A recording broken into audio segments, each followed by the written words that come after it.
What's going on, guys? Welcome back to the Wolf Den. This is another reaction video, and today I'm reacting to the most viewed spoken word video on YouTube, which is Look Up by TURK.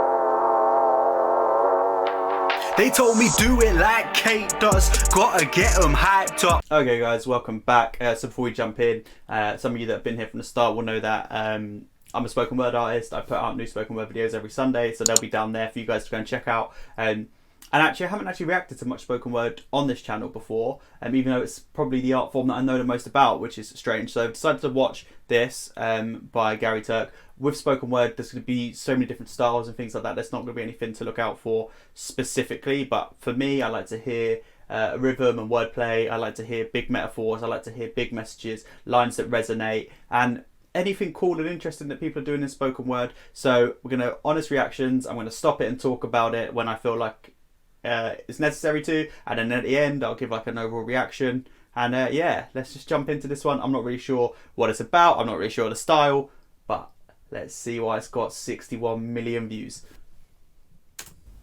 I have 422 friends, yet I'm lonely. I speak to all of them every day, yet none of them really know me. The problem I have sits in the spaces between looking into their eyes or at a name on a screen. I took a step back and opened my eyes. I looked around and realised that this media we call social is anything but when we open our computers and it's our doors we shut. All this technology we have, it's just an illusion. Community, companionship, a sense of inclusion. Yet when you step away from this device of delusion, you awaken to see a world of confusion. Okay, this is my style of spoken word. This is what I like. I like to hear like A-B rhyme schemes. I like to hear internal rhymes. I like to hear like sped up vocals, slow down vocals. This is all the kind of stuff that I like to hear, and it's a cool way of presenting it with like cuts of like what he's talking about being played out visually as well. So I'm excited for how this is going to last. One thing with me and poetry, I like short poems, to the point poems, succinct and hitting. This is 4.5 minutes, so for me this might be something that begins to drag, but I really want to like obviously push through and give it the chance. But from the start, this is an issue that everyone deals with. I'm talking to you through a screen now, whether it's your laptop or your social media, your smartphone, but we're ever connected. I'm talking, I know I got fans in Japan, Norway, all over the world, places I've never been, but also at the same time some people feel more isolated than ever. So this is a big issue, and I can see why it's drawn in so many views already, and there's a lot more to go. So let's keep going through. A world where we're slaves to the technology we mastered, where information gets sold by some rich greedy bastard. A world of self-interest, self-image, self-promotion, where we all share our best bits but leave out the emotion.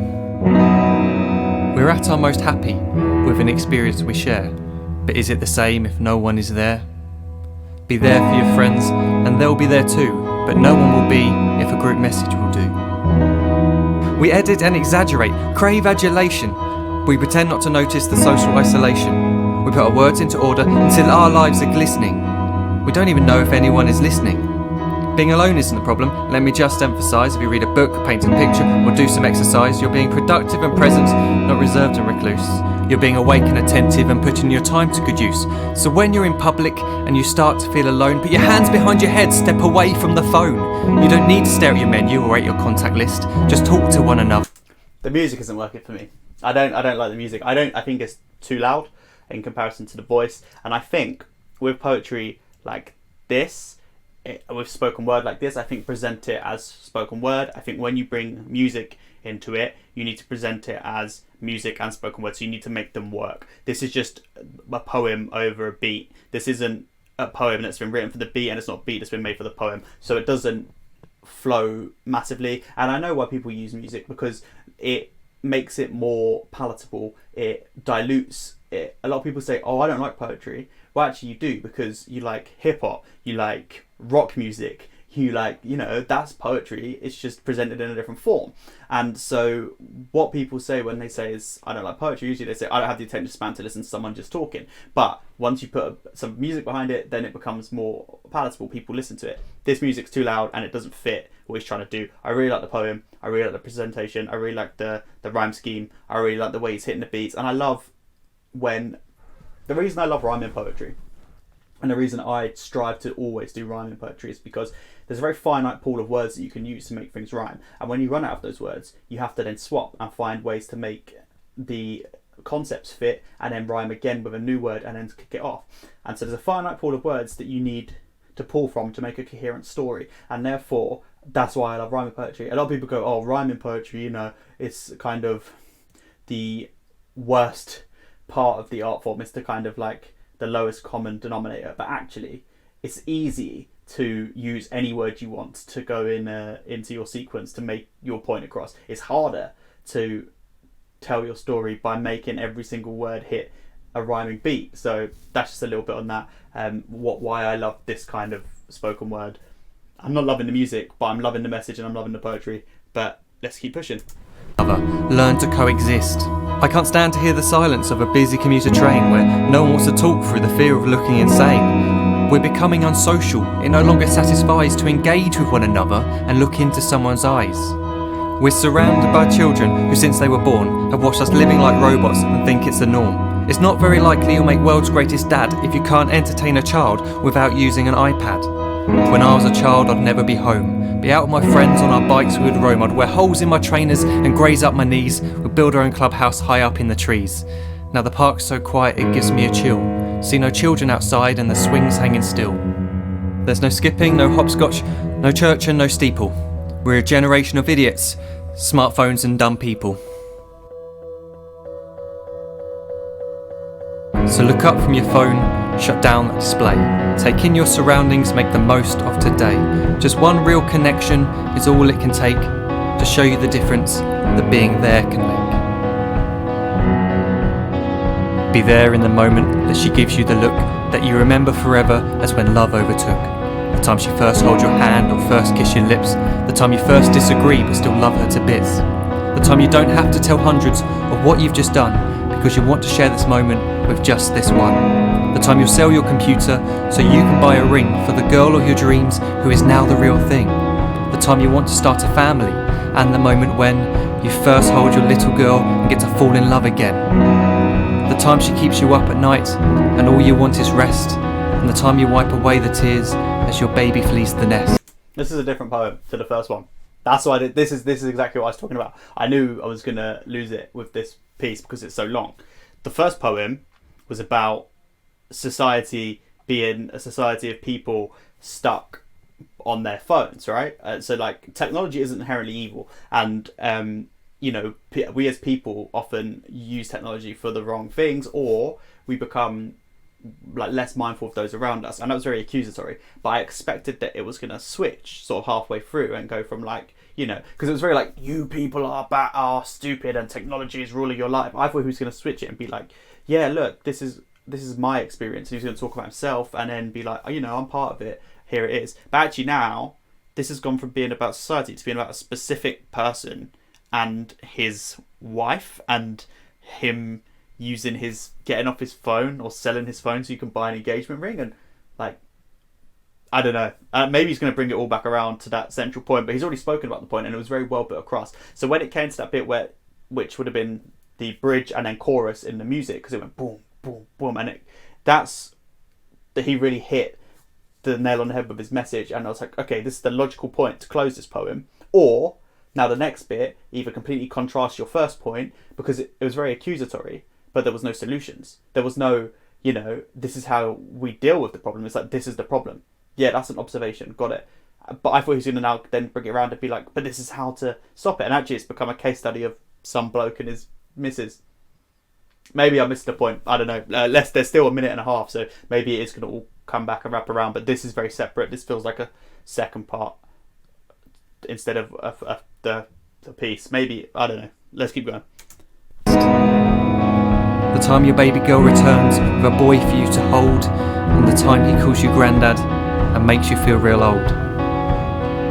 The time you take in all you've made just by giving life attention, and how you're glad you didn't waste it by looking down at some invention. The time you hold your wife's hand, sit down beside her bed, you tell her that you love her, lay a kiss upon her head. She then whispers to you quietly, as her heart gives a final beat, that she's lucky she got stopped by that lost boy in the street.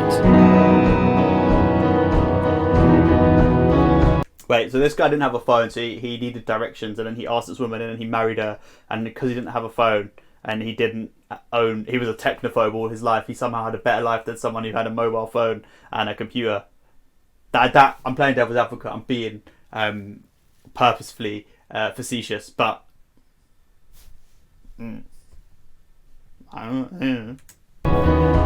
But none of these times ever happened. You never had any of this. When you're too busy looking down, you don't see the chance. He did have a phone, and now he deserves to rot in hell and loneliness forever. How dare you have a smartphone, you insensitive, selfish pig of a man. I'm sorry. I'm not going to be able to put this video out. I've been an arsehole the whole way through. I like the first minute and a half. It's run on too long. I think poems often do. I think it's really hard when you're writing for 5 minutes, when you're running that length. I think it's really hard to stay consistent and on message and to wrap it all into a nice narrative. I really do. I think a minute and a half, 2 minutes max on poetry. A lot of my poems are 40 seconds because maybe I'm not smart enough to think of, of enough words for 4.5 minutes. I don't know. This is a fun reaction. I'm going to tear it more, but this is going to become a channel where I just roast other poets. Though I actually like what he's doing. I like his delivery, and I like what he did in the first part. The second part just isn't for me. But yeah, nice. Let's keep going. Chances you miss.